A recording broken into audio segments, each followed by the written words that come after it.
Your seatbelt is probably going to kill you, not because it will fail, because it is positioned wrong. And the people who know this, the engineers at Toyota, the fleet managers in Nagoya, the safety researchers at the Japan Automobile Research Institute, they have known since 1959. They have known and they have said nothing to you. Right now, at this exact moment, the shoulder belt in your car is either cutting across your neck or riding too high on your collarbone. In a 40-mile-per-hour collision, that positioning difference is the difference between walking away and being pronounced dead at the scene. There is a fix. It costs $1. It fits in your pocket. And the reason you have never heard of it will make you furious. Let's start with the number. 1.35 million people die in traffic accidents every year. That is the World Health Organization 2023. Of those, the National Highway Traffic Safety Administration confirmed that over 51% of fatalities in the United States in 2022 were unbuckled, or buckled incorrectly. Not unbuckled, incorrectly buckled. Buckled in a way that turned a life-saving device into a lethal one. There is a specific geometry the human body needs to survive a crash. It was discovered in 1957 in Gothenburg, Sweden. A man named Niels Bohlin was sitting at a drafting table inside Volvo's engineering division. He had spent the previous decade designing ejector seats for fighter jets, systems that had to absorb thousands of pounds of force across a human body in a fraction of a second. He understood one thing that nobody in automotive had figured out yet. The body can absorb massive force across two structures, the sternum, the pelvis. Everything else, the neck, the abdomen, the soft tissue, will not survive the load.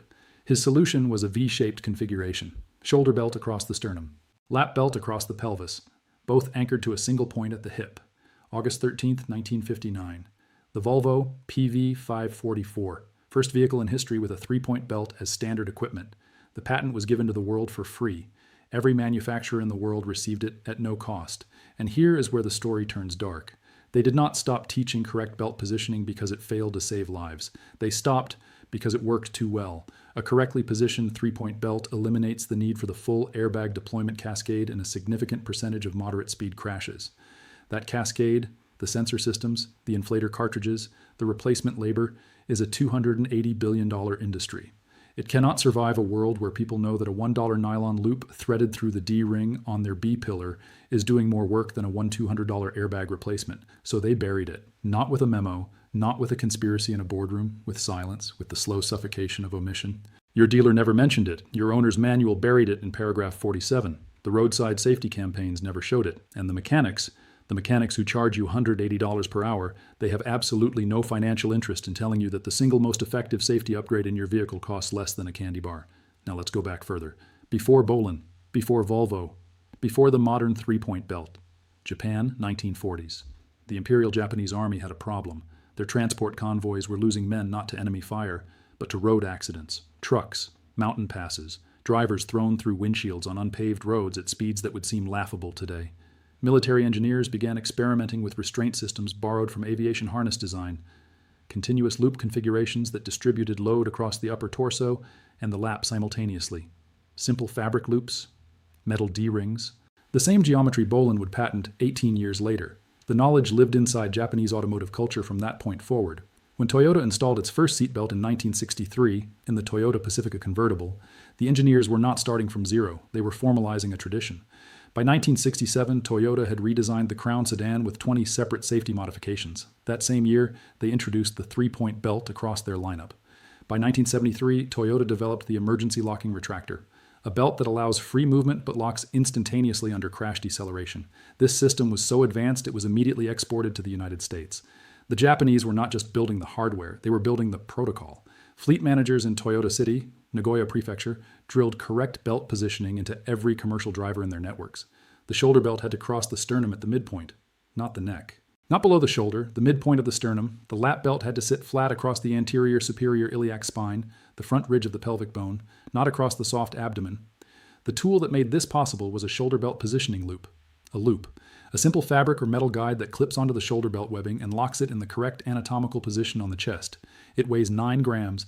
It can be made from nylon webbing and a single metal D-ring. And in Japan, in the truck depots of Osaka, in the taxi fleets of Tokyo, in the delivery networks of Nagoya that have been running continuously for 60 years, this loop is standard issue. Here is what the science says about the geometry. The Journal of Trauma and Acute Care Surgery, 2019, published a biomechanical analysis of belt positioning in 30 mph frontal collisions. Drivers with the shoulder belt crossing the sternum midpoint experienced peak chest loads of 3.2 kilonewtons. Drivers with the shoulder belt riding toward the neck, the default position for most people between 5'4" and 5'10", experienced peak neck loads of 1.8 kilonewtons applied directly to the cervical vertebrae. With a secondary compression load on the upper thoracic spine, the neck can tolerate approximately 1.1 kilonewtons before catastrophic injury. The sternum can tolerate up to 8.0 kilonewtons. A positioning error of 2 inches to the right or left of center means the difference between a system absorbing force through your strongest bone or your most vulnerable joint. 2 inches. A $1 loop. 0 people telling you this. If you have made it this far, you already know more than 99% of drivers on the road right now. Subscribe to this channel and share this video with someone who drives every single day, because statistically, the person you are thinking of right now has never been told any of this. Hit the bell notification. Because next week we are going into the Toyota factory documentation on belt pretensioner suppression. And that video is going to be even more uncomfortable than this one. And if you want the full protocol, the exact positioning measurements, the loop dimensions, the belt inspection checklist, the Japanese fleet maintenance schedule, all of it is in the manual. Link in the description. Now, back to the loop. Here's the exact technique used by Japanese commercial fleet drivers since the 1970s. Materials needed: 1 meter of 2-inch nylon webbing. Available at any fabric store, hardware store, or online. Total cost, $1.20. 1 metal D-ring, 50mm interior width. Cost, $0.40. 1 small metal slider buckle to lock the webbing. Cost, $0.30. Total, under $2. Step 1.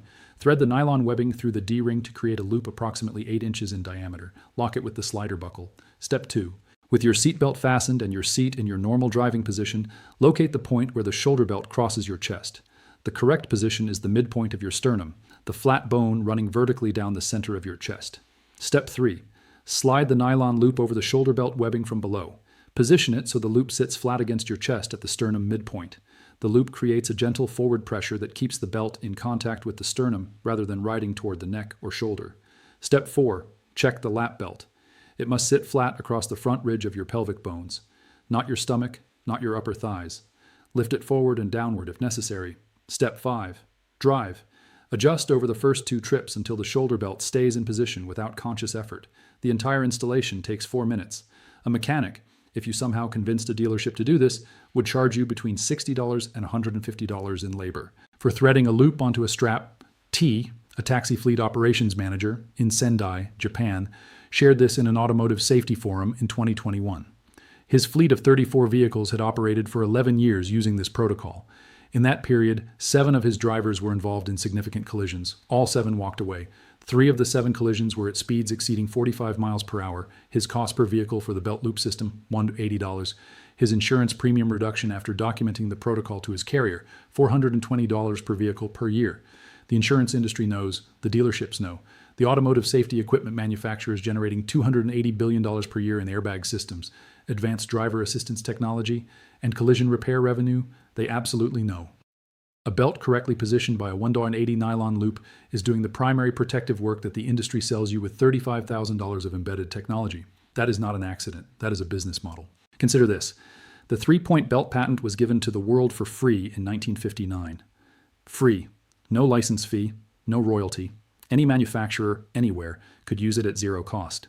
It has been in every production vehicle for 50 years. And in all that time, through 50 years of safety campaigns, government mandates, crash test ratings, and manufacturer advertising, not one major automotive authority has published a consumer guide to correct belt positioning using a simple loop. Because you cannot patent a nylon loop threaded through a D-ring. Because it does not generate recurring revenue. Because once you learn it, you never need to buy anything again. The automotive safety industry is not structured to save your life most efficiently. It is structured to sell you systems. Systems that depreciate, that require replacement, that generate labor revenue at 180s an hour. The airbag in your steering column will cost $900 to $2,400 to replace after it deploys. The pretensioner in your B-pillar will cost $300 to $800. The entire front crash structure in a modern vehicle is engineered as a single-use sacrificial system, crumple zones that must be replaced after one significant impact. All of that infrastructure is downstream of the belt. If the belt does its job at the geometry Niels Bohlin designed it for in 1957, the cascade of secondary injury, the forward head motion, the cervical hyperextension, the abdominal compression against the steering column is dramatically reduced. The demand on the airbag system drops. The severity of the structural impact on the crumple zones drops. An optimally positioned belt is the first line of defense. It was always the first line of defense. They simply stopped training you to use it correctly because training you costs them money. The loop costs you $180. Correct belt use, according to the Centers for Disease Control and Prevention, reduces crash fatality risk by 45%. That is the broadly cited figure. But that 45% assumes the belt is correctly positioned. A 2007 study in Accident Analysis and Prevention found that shoulder belt misuse, defined as the strap resting on the neck or behind the body, reduced the protective benefit by up to 60% in frontal collisions. A 60% reduction. Your belt may be doing almost nothing right now. And a 180 loop fixes it permanently. Here is the inspection you should run tonight. Sit in your driver's seat. Fasten your seatbelt normally. Look down at where the shoulder belt crosses your chest. If it is touching or near your neck, too high. If it falls to the outer edge of your shoulder rather than crossing the sternum center, too far outboard. If you can fit more than 2 fingers between the lap belt and your lower abdomen, too loose, wrong angle.